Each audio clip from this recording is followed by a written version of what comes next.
The entire office laughed at the mute technician. And as soon as the negotiations began, even the boss froze. So, Amelia Adamson, 20 years old, unmarried, no children, from an orphanage, said Olivia Austin, head of the HR department. She held a resume in front of her, occasionally glancing at the young woman seated across from her. What happened to you, that at such a young age you decided to apply for this position with us? Olivia Austin asked, peering over the sheet. Amelia simply shrugged modestly, averting her gaze. She hadn't been mute from birth, but for many years now, she hadn't been able to speak a word due to a terrible accident she had barely survived. Oh yes, it says here you don't speak, Olivia Austin shook her head. A result of the accident where your parents died. My condolences, a real tragedy. At the HR chief's words about the accident, Amelia flinched. Fragmented memories from the past flashed before her eyes. Sweetheart, hold on, shouted her mother, embracing the little girl. Don't worry, it's just, came her father's voice from the driver's seat. And then the car was jolted by a terrible impact. Mama, cried little Amelia, painfully hitting something with her shoulder. The world began to spin before her eyes, shattered glass falling from all sides. Metal scraped against asphalt. Her mother didn't move, her head hanging limply on her chest. Her father, not wearing a seatbelt, had been thrown out onto the road through the windshield. Amelia opened her mouth to call out, but no sounds came out. No words, not even a gasp. It seemed the stress she had experienced had simply taken away her ability to speak. It was dark, cold, and terrifying around her. The girl shook her mother's shoulder, but the woman's arm just hung lifelessly beside her. Childhood trauma, then? Olivia Austin asked again, bringing Amelia back to reality. She rummaged in her pocket and pulled out a cardboard sign that read yes. Then Amelia fished into her pocket again and retrieved another sign. I cannot speak, but I understand everything you say. Poor girl, Olivia shook her head. It seemed genuine pity welled up in the woman for Amelia. You had to live in the orphanage? Amelia nodded, shoulders slumping. Immediately after the accident, she was taken to the hospital, then social workers came and handed her over to a boarding school. There they even tried to help her. They assigned a psychologist who, without much effort, conducted several sessions of therapy with her. Post-traumatic stress, the specialist sighed, raising his hands in despair. The girl withdrew into herself in the aftermath of the shock. It's difficult to do anything or make any predictions. Maybe she'll start speaking again, maybe not. She could be switched on by another stressful event just as easily. But for now, the psychologist shrugged, showing his helplessness. To be honest, he didn't try very hard. Your school certificate is good, it's a shame you don't have a higher education. Intelligent, yet you'll have to work as a cleaner, Olivia Austin shook her head. Amelia simply shrugged. She left the boarding school mute, and despite excellent academic achievements, she couldn't get into anywhere else. Who needs a mute orphan? Amelia wanted to say, but she only had cards with commonly used phrases in her pocket. Frankly, it would be easier for us to pick someone simpler, Olivia Austin said doubtfully. Amelia sighed heavily, nodding with understanding. This wasn't the first interview to end with a rejection. Some even threw her out of the office when they found out about her disability. She lowered her head and was about to get out of her chair. But I feel sorry for you, Olivia Austin completed her thoughts. Let's try this. You'll have a probation period of 3 months. If you manage, we'll make it a program to integrate into society and help people with special needs. Amelia looked at Olivia Austin in disbelief, smiled timidly, and took out a card with the word thanks from her pocket. In her heart was born a small hope. This was the first place where she was not rejected, and Olivia Austin was the only person who showed compassion in many months. The salary is not high, the duties are simple, but you must be punctual and do your job well, Olivia Austin said firmly. You don't have to talk as a cleaner, but the floors must always be clean. Can you handle it? Amelia nodded happily, then showed a sign with the word yes. For the first time in many days of enforced muteness, life had something good in store for Amelia. Working as a cleaner wasn't prestigious, but it was honest, paid work. Maybe things will finally get better, Amelia timidly thought. Maybe I can start a new life here. But miracles didn't happen. Several weeks passed since the interview. Amelia tried her best not to attract attention and worked diligently, but the office rats kept on with their bread and circuses. Why are people so mean? Amelia thought sadly, passing by a group of managers who immediately started giggling and pointing at her. When Amelia got this office, she didn't imagine the mockery that would begin. Literally every employee in the office rushed to see her on the first day, as if Amelia were a curiosity. Is this some new kind of servant? To keep them from babbling too much, one of the managers crudely joked at the time. Amelia tried not to notice the blatant mockery. She had grown accustomed to being ridiculed by those around her and remained resilient, but deep down, she cried every day, dreaming only of being left in peace. She probably sleeps with one of the bosses. They hired a mute on purpose so she couldn't tell his wife, whispered the secretaries. These jabs were hurtful too, as they were completely undeserved. But the female part of the office turned out to be even more malicious than the male, because despite her muteness, Amelia was quite attractive, which stirred inappropriate envy among her colleagues. Hey, look, here comes our beauty, one of the guards clicked his tongue, distracting Amelia from her sad memories. Oh, don't even mention it, his partner agreed. Our mute lady is quite the catch. Even though she can't speak, I wouldn't mind. The guards chuckled smugly. They often ogled her while she cleaned, eyeing Amelia up and down with lewd glances, just waiting for her to bend over to mop the floor or pick up a bucket of dirty water. None of them ever offered help or showed basic human decency, so Amelia hurriedly passed by, not wanting to linger longer than necessary in the company of these brutes. Feeling their unpleasant attention, Amelia rushed into the elevator, headed to her desired floor. Oh, look, the nutcase is coming, a rough voice from one of the managers was immediately heard. Why nutcase right away? The guy with thick-lensed glasses retorted to the brute.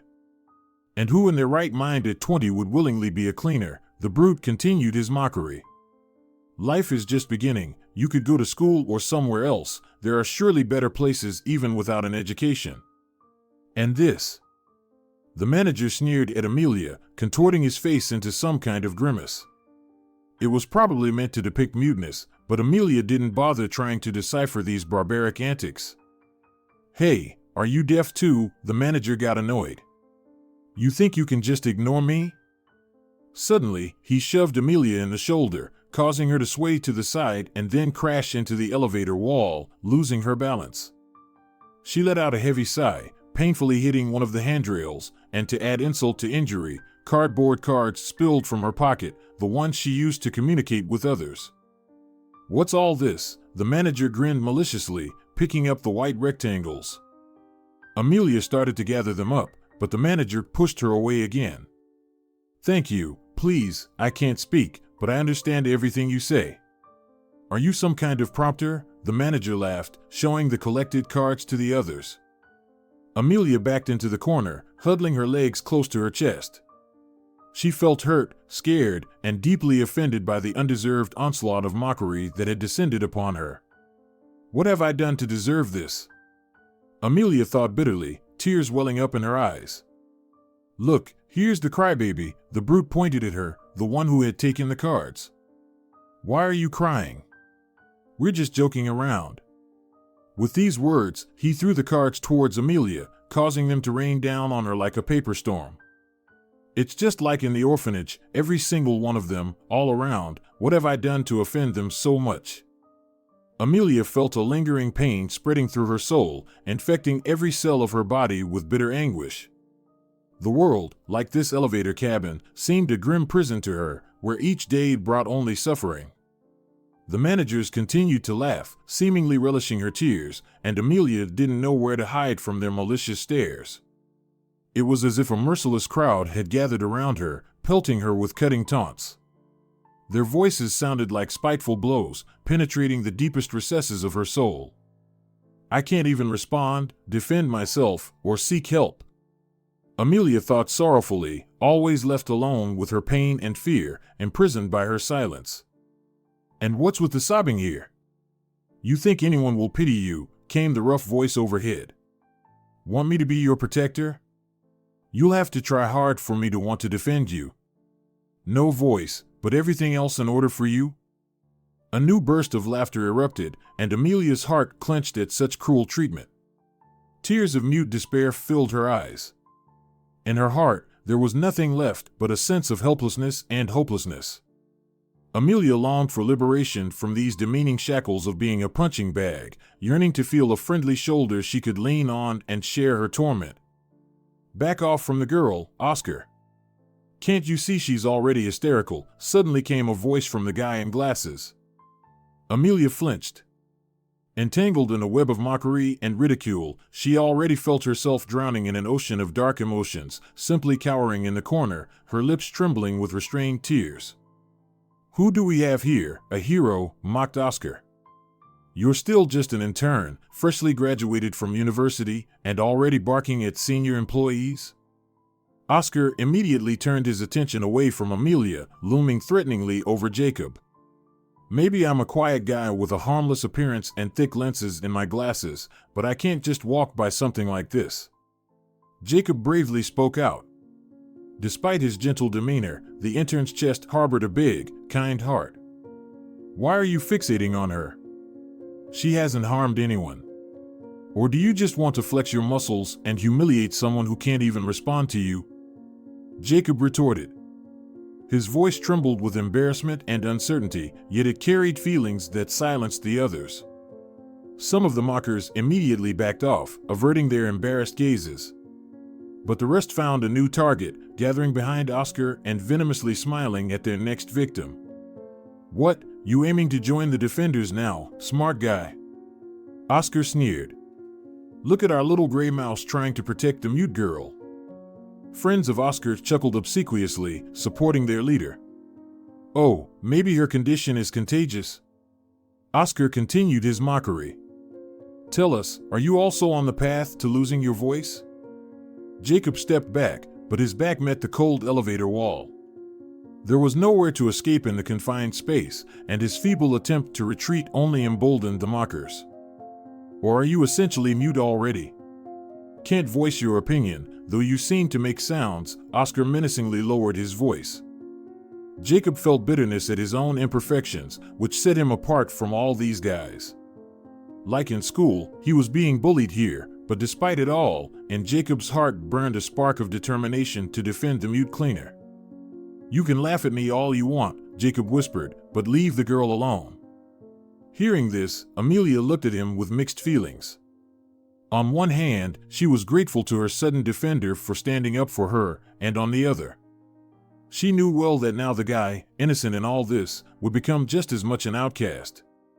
Bullies like Oscar really disliked such displays, and Amelia was ready to swear that the manager would never forget Jacob's attempt. Why are you silent, defender? Oscar said with a threat in his voice. I've said all I need to, Jacob breathed out, looking away. Tension hung in the elevator, so thick in the air it felt tangible.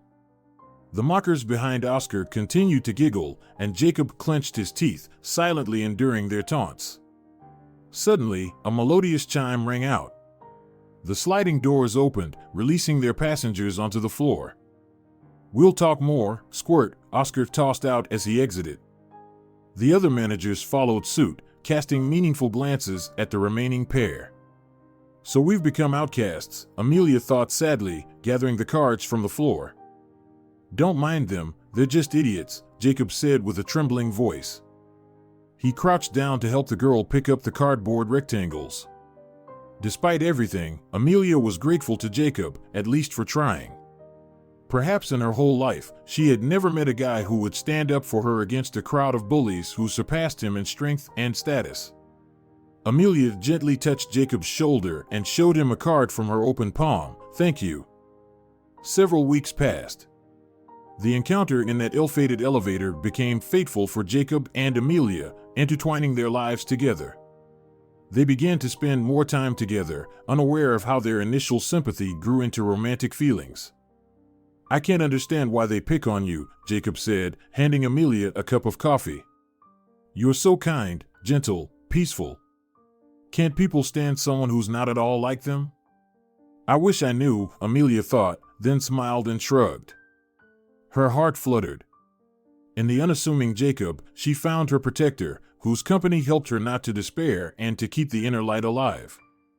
With each passing day, their bond grew stronger, threading their hearts with delicate threads of attachment. Amelia rummaged in her pocket, but instead of her usual card, she pulled out a small notebook. "You didn't have to defend me back then. Why did you decide to do it anyway?" she wrote and showed the page to Jacob. "I just couldn't bear to watch quietly as they hurt and mocked you. You're special, that's all there is to it. No one deserves the kind of insults they throw at you every day," Amelia wrote, sighing sadly. "Believe me, I regret nothing," Jacob embraced her shoulders. "Since I met you in the elevator, I understood that you are the light in my own darkness, my inspiration and purpose." Amelia felt her cheeks blush from her lover's words. For the first time, she was so happy with someone. "Look at how they're chatting," chuckled one of the security guards. As luck would have it, they found themselves in the same remote corridor where Jacob and Amelia often met. "What's up, buddy? Decided to champion our voiceless one?" the guard asked sarcastically. "Funny, we'll have to tell everyone about the sweet couple that's formed," his partner laughed. "Back off," Jacob frowned. "Oh, look how fierce you are." "What if we don't back off?" The guard immediately squared up. He approached Jacob, grabbed him by the collar, and pulled him close, making him bow his head. "Feeling noble, huh?" the guard sneered. "It's been a while since you had something around your neck? We could fix that in a flash." "Hey, someone's coming, I think," the second guard stopped his friend. "Fine, live to fight another day, poor things." Laughing at their own cleverness, the guards walked away separately. "Are you okay?" Amelia wrote, looking at Jacob with concern. "Just my pride took a hit," the boy smiled, straightening his crumpled shirt collar. "Listen, maybe you could come over today, just to talk normally, without hiding in corners." Amelia furrowed her brow doubtfully, then pursed her lips and shrugged. Awkwardly, another note appeared in her notebook. "I'm fine, don't worry. My mom is really sick, but overall, she might benefit from some company. Let me wait for you after work, and I'll show you where we live." Amelia timidly smiled and nodded. Her eyes sparkled, and her heart skipped a beat for a moment.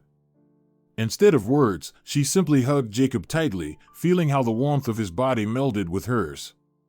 Over these days of getting to know each other, Amelia and Jacob had developed their own way of communicating, understood only by the two of them. For the first time, Amelia couldn't wait for the workday to end. She felt a slight unease, excitement, and anticipation before meeting Jacob.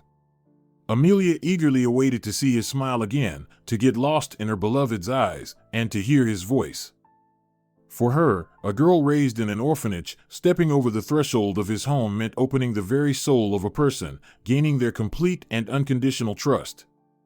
"There you are," Jacob said joyfully, finally seeing Amelia at the office door. The girl ran up to him, hugged him, and gently kissed his cheek. They quickly reached the right house and then went up to the floor. Jacob jingled the keys, then unlocked the creaky door covered in worn-out leather. "Here's our home. Please don't judge it too harshly," he said, a bit embarrassed, ushering her inside. Amelia tenderly squeezed his hand, then curiously began to examine the small entryway. It was a modest little apartment furnished with cheap furniture and long overdue for renovation. At first glance, it was clear the family lived quite frugally, barely making ends meet. "Don't mind that everything is a bit old, but it has soul and history," Jacob smiled. He was slightly embarrassed by Amelia's attention to his living quarters.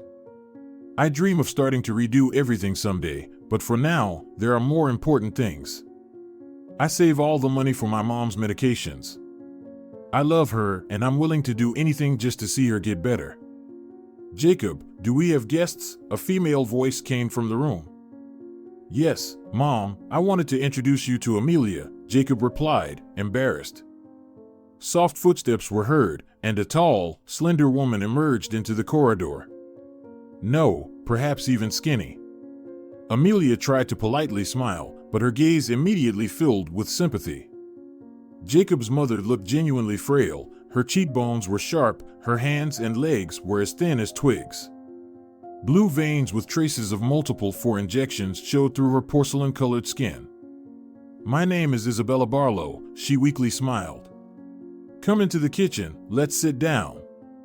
Amelia nodded in agreement. The kitchen was quite cozy, despite its simple surroundings. It was filled with pleasant smells and was tidy. Jacob, take care of our guest, pour Amelia some coffee, Isabella Barlow smiled.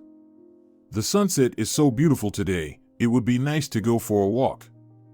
Jacob's mother dreamily looked out the window, her face bathed in the rosy rays of the setting sun.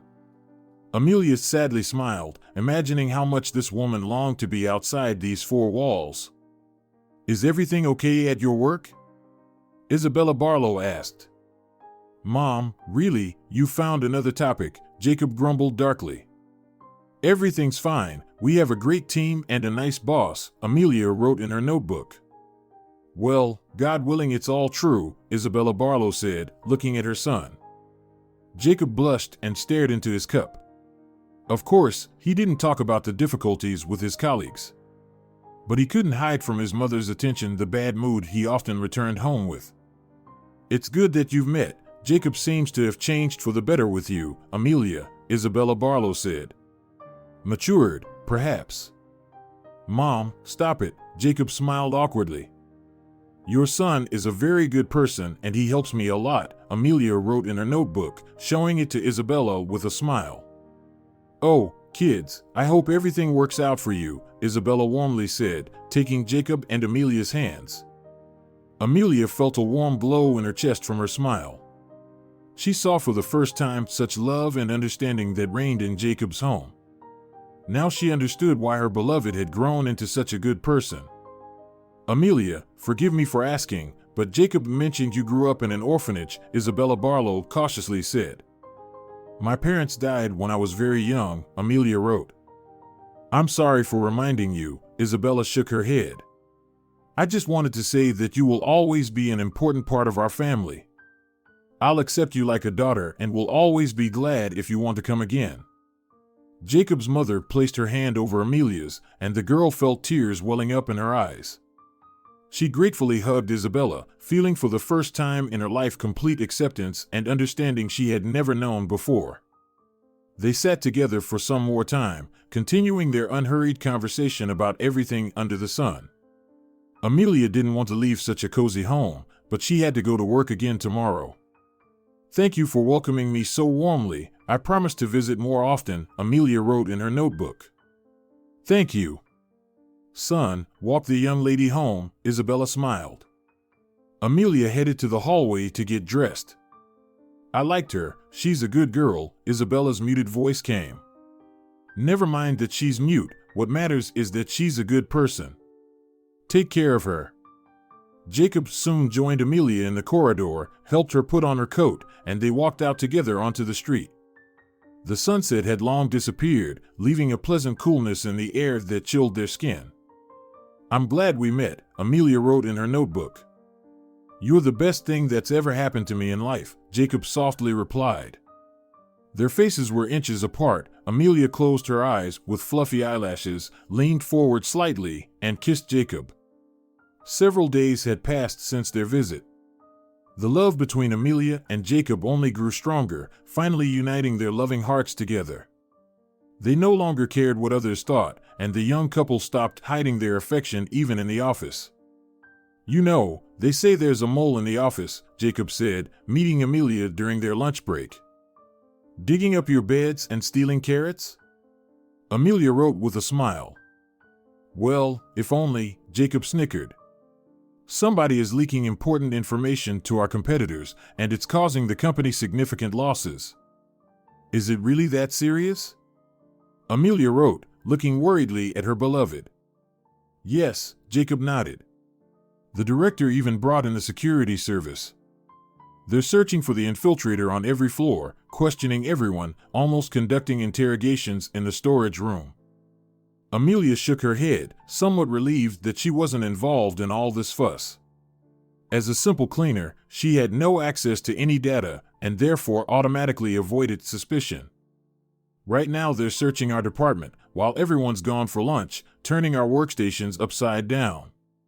Hey, there he is, a stern male voice interrupted. Come here. Two men in black jackets with serious expressions surrounded Jacob. Their looks promised nothing good. What's going on? Jacob exclaimed indignantly as he felt them taking him by the arms. Good day, my name is William, introduced the third man, leisurely approaching the group. Internal security. Traces of data transmission were found on your computer, along with some very interesting correspondence. Care to comment? What? No. I don't know. Jacob panicked in his voice. Well, all right then. Take him to my office, William commanded. The two assistants immediately dragged the struggling Jacob towards the elevator, not letting him get a word in to defend himself. Amelia froze, fear filling everything around her, making even her internal organs tremble. This couldn't be true, it just couldn't, because Jacob was such a good person. It's not him, quickly wrote Amelia in her notebook and handed the sheet to William. Oh, believe me, I have no intention of accusing anyone baselessly. We'll get to the bottom of this, but for now, please allow me to excuse myself. William politely smiled, then turned on his heels and followed his assistants. The capture of the guilty party in the office sparked a real scandal. The company's director, George Benson, known for his tough demeanor, was ready to tear poor Jacob apart. Believe me, it's not me. Why would I steal any data? Jacob repeated mechanically, standing opposite the director and breaking out in a sweat. Then how come all this data is on your computer? And the correspondence? George Benson shouted in response. It must be some mistake. There can't be a mistake, I personally verified everything, William interjected, present during the conversation. All the transmission of compromising and critically important files was done through this computer. I'm just an intern, how would I have access to anything important? Jacob tried to appeal to reason. If someone wants to, they will always find a way, George Benson waved dismissively. It was evident that no one present believed Jacob's words. Everyone considered him guilty, as there was more than enough evidence. If caught, you will have to answer for what you've done, George Benson barked. His tone was relentless. The director was determined to make Jacob the scapegoat, holding him responsible for all the losses incurred by the company. Here's the deal, George Benson's eyes flashed with malice. You'll reimburse me for all the losses. I think that's fair, otherwise, I'll have to involve the police, and then it'll be a real case. But how can you? Jacob exclaimed. We've already figured it out. George Benson cut him off. I've already taken your documents from HR so that others won't get any ideas. You're firing me? Yes, easily got rid of, decided? George Benson venomously uttered. You'll find the money however you can. Sell your apartment or take out a loan, I don't care. But the money must be there. How can this be? Jacob tried to get up from his chair, but William's assistants held him in place, placing heavy hands on his shoulders. George Benson was within his rights. No one could tell him how to conduct his business, as he was the owner of the company. Jacob left the office, feeling his knees buckle. His gaze was empty, his face showing deep distress. Amelia appeared beside him immediately, having waited the entire time to see how the conversation would end. I can't believe this happened. Why are they accusing you of this crime? You're not guilty of anything, she wrote in her notebook. I don't understand it myself, Jacob shook his head. I've never approached other people's computers, I don't even have a flash drive to copy any data. It's a closed network here, you'd need specific equipment to steal anything. What's going to happen now? Did they fire you? Worse, they're demanding I compensate for the damages I didn't even cause. I feel so powerless and deceived. We have to do something. We can't just leave it like this. There must be witnesses somewhere. A real culprit must be out there. I know, Amelia, I know. What debts? My sick mother is dependent on me, and now this. But there's no escaping these accusations. William keeps insisting that the manipulations were carried out from my computer. Amelia grabbed Jacob's hands and looked into his eyes. It was as if she was saying, "Don't give up," with all her heart, wanting to encourage her beloved. Jacob weakly smiled and shrugged. "Thank you. Your support means a lot to me.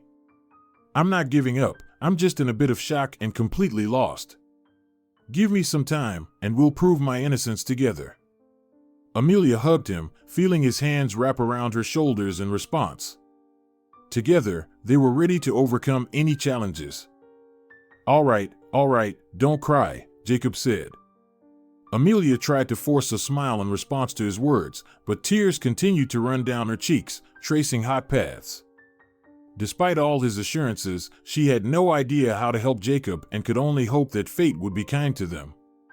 Several days passed. The scandal gradually subsided, but the demands on Jacob did not. The boss explicitly stated that if he didn't receive his money soon, the consequences for the intern would be dire, which he definitely wouldn't be happy about. "Well, it seems like everything worked out," said some man, entering the makeshift smoking area. "Yes, everything was handled cleanly," Oscar replied, following him. "Oh, and look who's here, the mute girl." Amelia looked up at them and immediately frowned. She had just finished mopping the floor, but the managers who came to smoke immediately stomped all over it again. Oscar, a longtime adversary, smirked maliciously, while his companion, whom Amelia didn't know, squinted suspiciously. "Maybe we should talk elsewhere." "Yeah, why be afraid of this mute girl?" Oscar brushed off. "Or maybe she's deaf, who can tell?" "Well, see for yourself," chuckled Oscar's companion. "We've cleaned up everything, now there shouldn't be any evidence left anywhere except on his computer." "Perfect, what a lucky find this fool turned out to be. Why does this Jacob guy annoy you so much?" "I hate it when someone crosses my path," Oscar's eyes flashed, remembering how Jacob had argued with him in the elevator. "And he's always sticking his nose into work, checking everything, consulting with everyone. Model employee my ass." "What a scoundrel," the companion scoffed skeptically. "Whose side are you on anyway? Not glad we got rid of this guy? Or maybe you'd like to be the fall guy yourself?" "Why are you getting worked up?" The companion immediately backtracked. "I couldn't care less about the kid. Tell me instead, when are we going to execute the main plan?" What she heard made Amelia feel real anger. She couldn't wrap her head around Oscar's low character, and the girl's soul filled with the pain of betrayal. The manager seemed deliberately not to leave, knowing full well that she understood their words. He clearly wanted to make the already unhappy girl suffer as much as possible, but Amelia didn't let sorrow break her. What a despicable person, she thought angrily. Oscar and his friend continued to discuss their affairs, and Amelia realized that a real conspiracy was brewing in the firm. "All right, we need to hurry. The partners will arrive any minute now," Oscar hastened. "If we conclude this deal, consider all the assets in our pocket. And this fool will either be handed over to the police or buried under debts." The men headed towards the exit. Amelia watched them with an angry glare, feverishly contemplating her options. Her soul filled with determination, knowing that right now, not only the fate of the company she worked for was at stake, but also the life of her beloved. "I need to follow them." Abandoning the bucket and mop, Amelia hurried after Oscar, trying not to betray her interest prematurely. Judging by the fragments of conversation she managed to overhear, negotiations were scheduled to begin precisely at noon, with the partners arriving in just over 10 minutes. The main entrance, "They'll definitely pass through there," flashed through Amelia's mind, forming into a plan she needed to prevent the representatives of the other company from reaching the conference room, thereby thwarting the deal. "I must make it in time, I simply have to." Using the elevator was risky. Amelia still feared attracting Oscar and his colleagues' attention. So, she raced downstairs with all her might, skipping over 2 steps at a time. Her breath quickened, her heart pounding wildly, but Amelia managed to reach the lobby almost simultaneously with the important guests. "Welcome, Thomas Blair," George Benson smiled broadly, shaking hands with the smartly dressed man in an expensive suit. "We're glad to have you within the walls of our company." Amelia noticed with horror Oscar's smirking presence in the background of the welcoming procession, realizing that if she were to take action, it had to be now. "Wait! Wait!" Her voice still refused to cooperate. Amelia pushed through the managers and stood before the representatives of the other company like a silent statue. "And what's this performance you have going on?" Thomas Blair raised an eyebrow. Amelia gestured wildly with her hands, trying to convey the full spectrum of her emotions. "Oh, just sheltering a blessed one," Oscar's voice echoed from the crowd of greeters. "Don't pay any attention, it's just an experiment in adapting the feeble-minded to society." Obviously, an unsuccessful experiment. Amelia flared up at such an insult, her eyes flashing with anger towards Oscar. He only smirked sardonically, showing no remorse. Yes, apologies for such a strange welcome," George Benson faltered. "Let's proceed to the conference room and discuss all the details." "This can't be allowed." Amelia thought desperately. Unable to see any way out, she grabbed a vase from the nearest nightstand and hurled it at Thomas Blair's feet. "What the?" George Benson gasped. Meeting the hard floor, the delicate porcelain let out a mournful whimper as it shattered into hundreds of pieces. Floral petals sprayed in a colorful rain and water meant for them spilled onto Thomas Blair's expensive shoes. "What the hell?" Thomas Blair exclaimed, shaking off the murky drops from his shoes. The shock on the entrepreneur's face was evident.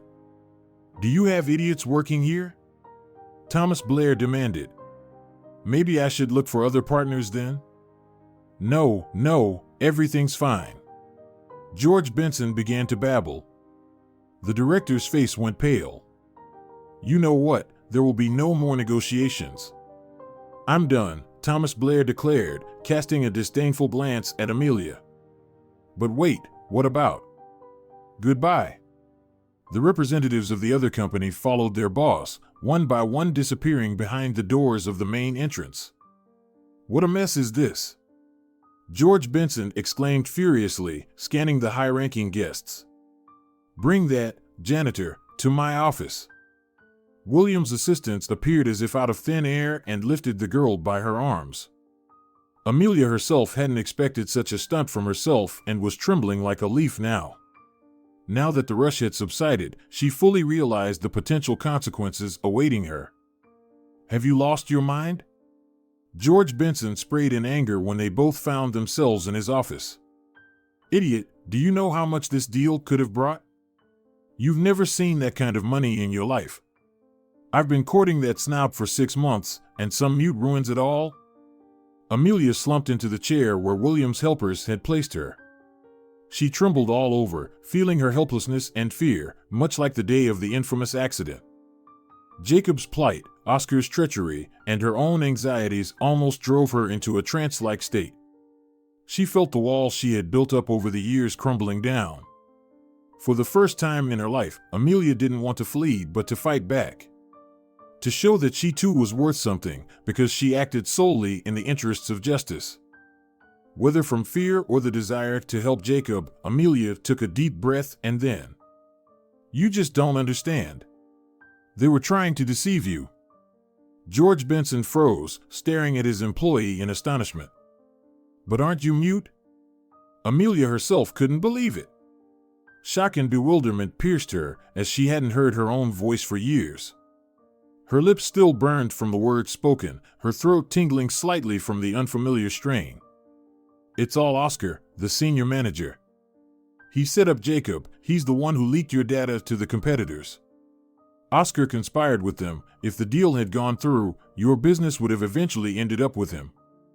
It seemed that the intense stress had miraculously cured Amelia's muteness, granting her an incredible, almost forgotten freedom. How do you know this? George Benson asked suspiciously. Oscar himself confessed.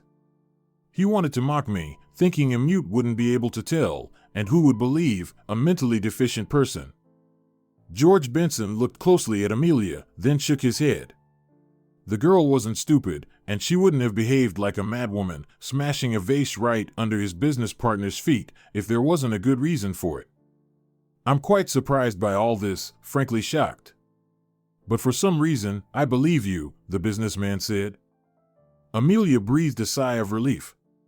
The tension that had gripped her all this time loosened its hold slightly. It seemed that now the fate of her and Jacob no longer hung by a thread, depended on the whims of an avenging businessman. The second wave of investigations didn't go as hot. The Internal Security Department quickly apprehended Oscar and his accomplice, as pointed out by Amelia. When they were brought into the office, George Benson stood by his luxurious desk facing the window, reflecting on recent events. Tell me, Oscar, how can I effectively conduct business and devise development strategies when conspiracies are brewing within my own company? George Benson asked. The manager jerked in his chair, but two men in black suits easily kept him in place. Oscar glared angrily at them, but received only indifference in return. What is going on here? Oscar exclaimed in frustration. We've unraveled this whole scheme. William found evidence and even witnesses that you stole my data and then framed Jacob. The rest of your cronies have been apprehended too, and they're already on their way to the police, George Benson explained. And what about me? Oscar asked with a menacing glare. Well, someone has to compensate me for my losses, George Benson shrugged. It's only fair. Blaming everything on one person, is that your idea of justice? Oscar sneered.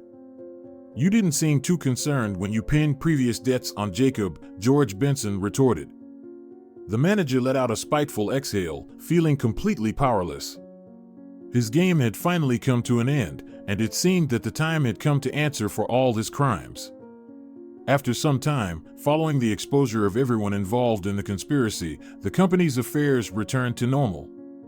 George Benson secured a profitable deal, ensuring himself and all employees a worry-free future for several years ahead. Today, in the presence of everyone gathered here, I would like to extend my gratitude to the person who helped us unravel this whole tangled mess of plots and intrigues, George Benson addressed the audience. All members of the company had gathered in the conference hall today to celebrate the successful completion of the quarter. The director had ordered the room to be decorated and then proceeded to distribute the traditional awards. In addition, I would like to apologize for being harsh at times and not giving our dear Amelia the attention she deserved, George Benson continued. George Benson reached out to the girl sitting in the front row and invited her onto the stage. Amelia, feeling both pride and joy swelling within her chest for the successful resolution of all the trials, stood up shyly from her seat. Thank you, Amelia, for your desperate actions that saved our company, shielding me, so to speak, with your own courage from a fatal mistake, George Benson said. Amelia turned to the audience and smiled. The gathered employees applauded. Perhaps it was the first time in the company's history that cleaning staff were ceremoniously congratulated, celebrating achievements on par with senior managers. Tears of joy welled up in Amelia's eyes. Thank you for welcoming me into the team so warmly and helping me start a new life, Amelia managed to say, her voice filled with emotion. Words still came to her with some hesitation, but overall her voice had returned, and she was no longer mute. Today, we are not only presenting you with our thanks, but also a bonus, George Benson added. Everyone smiled, acknowledging Amelia's contribution to their lives and thoroughly embarrassing her. Thank you, she murmured, avoiding eye contact. Such attention was still unfamiliar to her, so after receiving her bonus envelope, Amelia hurried back to her seat in the hall to revel in their success. Furthermore, today I must again ask for forgiveness, but this time for our dear intern Jacob, who became a victim of dirty schemes, George Benson continued. The young man sitting next to Amelia squeezed her hand, then made his way to the stage. Today, We officially congratulate him on successfully completing his internship and invite him to join the company as a manager. For his achievements during training and high level of responsibility. Jacob smiled, shaking George Benson's hand. It was truly a well-deserved commendation, considering how hard he had worked to earn the trust of the team, despite Oscar's manipulations tarnishing his reputation. George Benson continued to congratulate the award nominees, calling them up on stage one by one. The ceremony returned to its familiar format. "It's great that everything turned out well in the end, isn't it?" Jacob said, sitting back down next to Amelia. "Yes," she sighed. "I still can't get used to the sound of your voice." "It's just wonderful," Jacob said. "Thank you, I'm surprised every time myself." Jacob took her hand. Despite all the hardships, their love had only grown stronger. Now the young couple knew for sure that they could handle any adversity fate might throw at them around the next corner. "So, what are your plans for the future?" Jacob casually asked, slipping his free hand into his jacket pocket. "Well, you don't know yet. I've applied for distance learning at university, majoring in management. I want to get an education and then work together with you," Amelia replied. "That's fantastic news," Jacob said joyfully, then leaned in close to Amelia's ear. "I wanted to do this right on stage, but I thought you might be too embarrassed." "What?" Amelia whispered in confusion. Jacob withdrew his hand from his pocket, revealing an elegant box. Its lid opened, revealing a diamond ring. "Amelia, will you marry me?" Amelia sighed happily, feeling her heart skip a beat. Life had finally turned its best side to her, testing her endurance. Right now, Amelia felt truly happy and, of course, answered, "Yes."